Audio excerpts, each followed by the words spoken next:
হযরত আবু হুরায়রা রাদিয়াল্লাহু তাআলা আনহু থেকে বর্ণিত, তিনি বলেন, রাসূল পাক সাল্লাল্লাহু আলাইহি ওয়াসাল্লাম ইরশাদ করেছেন, তোমাদের মধ্যে এমন কতগুলো ব্যক্তি আছে, এমন কতগুলো লোক আছে যারা মসজিদের মধ্যে আসবে, মসজিদের মধ্যে এসে তারা মুখের মধ্যে লাগাম থাকবে, শয়তান তাদের মুখের মধ্যে কুমন্ত্রা দেবে, তারা জিকির আজকার করতে পারবে না, তারা আমার জিকির আজকারের মধ্যে মশগুল থাকবে না, তাদের জবান খোলা থাকবে কিন্তু কোনো আওয়াজ তারা করতে পারবে না।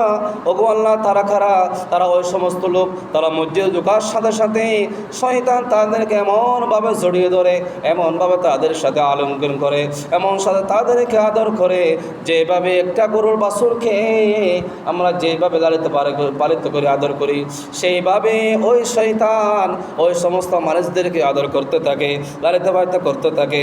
যখন মসজিদের মধ্যে ঢুকে ওই সমস্ত লোক, তারাও কথা বলতে পারে না, তারা আল্লাহ জিকির আজকারের মধ্যে মশগুল থাকে না, কিন্তু কোরআন পাক কান দিয়ে শুনে, এক কান দিয়ে শোনে আর কান দিয়ে বাইর করে দেয়। কিন্তু আল্লাহ পাকের জিকির আজকার যেখানে চলে তারা সেখানে চুপ থাকে, কিন্তু তাদের মুখের মধ্যে ওই শয়তান লাগাম টানে ধরে এবং তারা কোনো কথা বলতে পারে না, জিকির আজকার করতে পারে না। ওই সমস্ত লোক থেকে আল্লাহ পাক রব্বুল আলামিন আমাদেরকে পরিত্রাণ পাওয়ার জন্য আল্লাহ দরবারে বেশি বেশি ফরিয়াদ করতে হবে। এমনকি হাদিসে পাকের মধ্যে আছে, দুইজন ব্যক্তি আমাদের সব সময় কাছে থাকে, একজন হলো শয়তান আর একজন ফেরেশতা।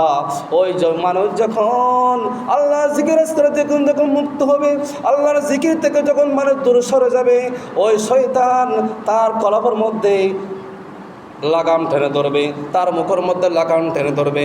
তিনি যেন আল্লাহর জিকির আজকার করতে না পারে, ওই মুখের দিয়ে যেন আল্লাহর জিকির লা ইলাহা ইল্লাল্লাহ জিকির দ্বারা মুখ না আসে, অবশ্যই ওই মানুষকে এমনভাবে কুমন্ত্র দিবে, যেমনিভাবে আল্লাহর জিকির স্মরণ করতে বললেও ওই ব্যক্তি স্মরণ করতে পারবে না। তার মনের মধ্যে শয়তান কুমন্ত্র দিয়ে দিয়ে তার কলবকে একদম মৃত্যু করে দিবে। একটা আওয়াজ বলুন না, নাউযুবিল্লাহ।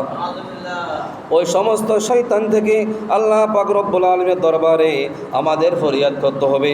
এমনকি আল্লাহ রাসূল সাল্লাল্লাহু আলাইহি ওয়াসাল্লাম থেকে এক সাহাবী জিজ্ঞেস করলেন, আইয়ুল আমালি আফদালু, ওগো আল্লাহর হাবিব সাল্লাল্লাহু আলাইহি ওয়াসাল্লাম, ইসলামের মধ্যে কোন আমল সর্বোত্তম আমল, একটু আমাদেরকে বলুন।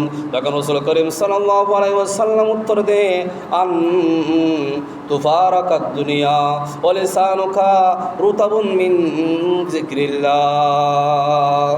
আল্লাহ রাসূল সাল্লাল্লাহু আলাইহি ওয়াসাল্লাম বলেন, সর্বোত্তম আমল হলো ওই আমল, দুনিয়া থেকে বিদায়কালে তোমার জবানকে আল্লাহর জিকির আজকারের মধ্যে যদি শিখতে থাকতে পারো, আল্লাহর জিকিরের মধ্যে যদি মশগুল থাকতে পারো, তখন হবে সর্বোত্তম আমল। একটা আওয়াজ বলুন আলহামদুলিল্লাহ। শুধু তাই নয়, হযরত সাওবান বললেন, কোন সম্পদ উত্তম আমার জানতে পারলে আমি সেই সম্পদ একটু জোগাড় করে রাখতাম। তখন তাকে বলা হলো, আফদালুহু লিসানুন যাকিরুন ওয়া কলবুন শাকিরুন ওয়া যাওজাতুহু মুমিনুন তুঈনুহু আলা ঈমানিহি। উত্তম সম্পদ হলো ওইগুলো, যে সম্পদ, ওই সম্পদ উত্তম সম্পদ ওইগুলাই যেগুলা সম্পদ হলো জিকির কারণে জবাব। একটা আওয়াজ বলুন আলহামদুলিল্লাহ। ইয়া রাসূলুল্লাহ, ইয়া হাবিবাল্লাহ, উত্তম সম্পদ কোনগুলো? তখন রাসূল পাক উত্তর দেয়, উত্তম সম্পদ হলো তোমার জিকির, এবং মুখের মধ্যে দিয়ে তোমার জবানের মধ্যে দিয়ে জিকির থাকে, এটা হলো উত্তম সম্পদ। ইয়া রাসূলুল্লাহ, আর কি সম্পদ উত্তম আছে? তখন রাসূল করিম সাল্লাল্লাহু আলাইহি ওয়াসাল্লাম উত্তর দেয়, শুকরকারী অন্তর, যে অন্তরের মধ্যে আল্লাহ পাক রব্বুল আলামিনের শুকর বেশি বেশি করে, আল্লাহর নিয়ামত খেয়ার সাথে সাথে আল্লাহর দরবারে একবার উচ্চ আওয়াজে বলে আলহামদুলিল্লাহ, এই শুকরিয়া যে জ্ঞাপন করে সেটাই হলো উত্তম সম্পদ। শুধু তাই না, আল্লাহ পাক রব্বুল আলামিন রাসূল করিম সাল্লাল্লাহু আলাইহি ওয়াসাল্লাম ইরশাদ করে, শুধু তাই না, ওই সম্পদ উত্তম যে সম্পদ মুমিনী স্ত্রী যে তাকে সাহায্য সহযোগিতা করবে।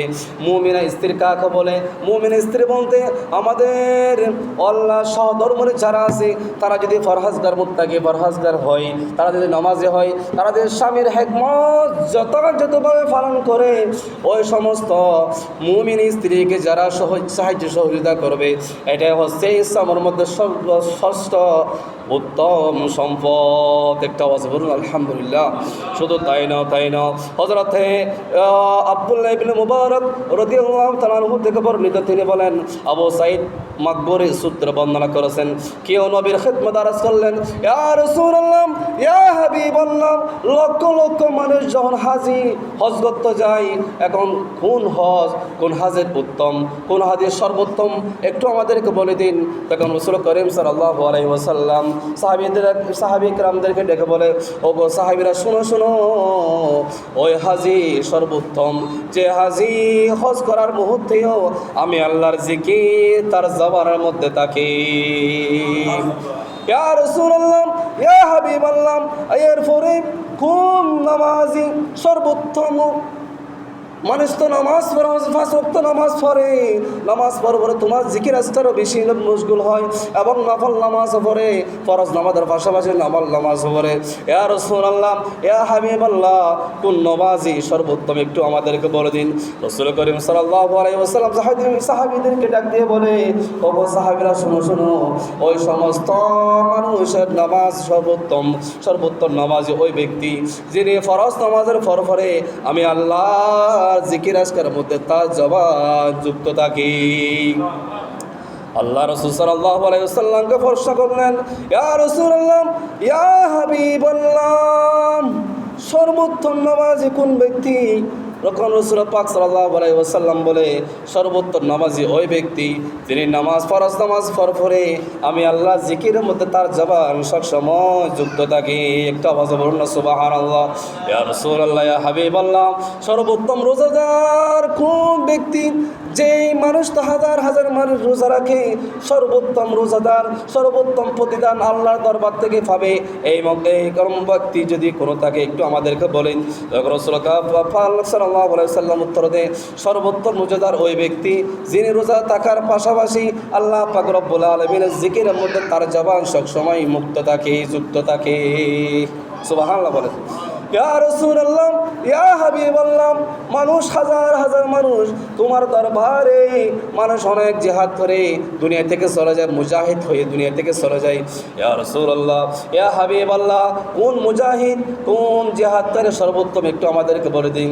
তখন রাসূল পাক সাল্লাল্লাহু আলাইহি ওয়াসাল্লাম সাহাবীদেরকে ডাক দিয়ে বলে, ওগো সাহাবীরা, শোনো, ওই মুজাহিদ সর্বোত্তম যে মুজাহিদের মুখে আমি আল্লাহর জিকিরের মধ্যে সব সময় মশগুল থাকি।